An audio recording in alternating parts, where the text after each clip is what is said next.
भांडूपमध्ये वाहतूक कोंडीच्या विरोधात मनसेचं आंदोलन सुरू आहे। वाहतूक व्यवस्थेच्या विरोधात मनसे आक्रमक झालेली पाहायला मिळते। आंदोलनात संजय राऊतही सहभागी होणार असल्याची माहिती आहे। पोलिसांनी काही आंदोलकांना ताब्यात घेतलेलं आहे। ईस्टर्न एक्सप्रेस वेवर वाहतूक कोंडीचा कहर झालाय आणि त्याच्या विरोधात मनसेकडून हे आंदोलन करण्यात येत आहे। मुलुंड घाटकोपर प्रवासासाठी तासनतास लागत असल्यानं हे आंदोलन करण्यात येत आहे। वाहतूक व्यवस्थेविरोधात मनसे आक्रमक झाल्याचं दिसतंय। संजय राऊतही या आंदोलनात सहभागी झाल्याचं दिसतंय।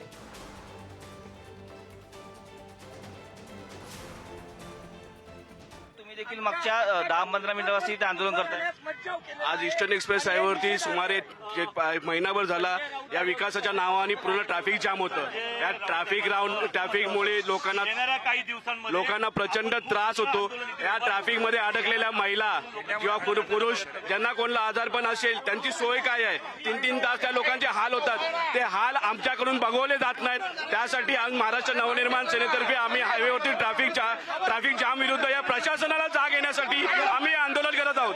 सकाळी 8 ते 11 आणि संध्याकाळी 5 ते 9 अशी प्रवेशबंदी लागू केलेली आहे। परंतु या प्रवेशबंदीच्या कालावधीमध्ये जड अवजड वाहनांना, बाकी इतर जी छोटी वाहनं आहेत दुसरी, त्यांना बंदी घातली जाते आणि जी बांधकामाशी संबंधित वाहनं आहेत जसं डंपर आहे, टँकर आहे, मिक्सर आहे, ही सर्व वाहनं आतमध्ये घेतली जातात।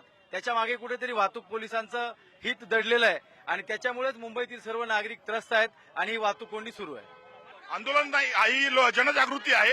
ही लोकांना कळावं की आमचा पहिला म्हणजे विकासाला विरोध नाहीये, पण जे काम चाललेलं आहे त्याच्यामध्ये त्यांनी जे नियमावली करायची आहे, त्यांचे वॉर्डन असले पाहिजे, ट्रॅफिक कंट्रोल केला पाहिजे, ते करत नाहीयेत आणि यासाठी आम्ही जनजागृती करण्यासाठी इथे उतरलेलो, कुठलंही आंदोलन नाही आहे हे।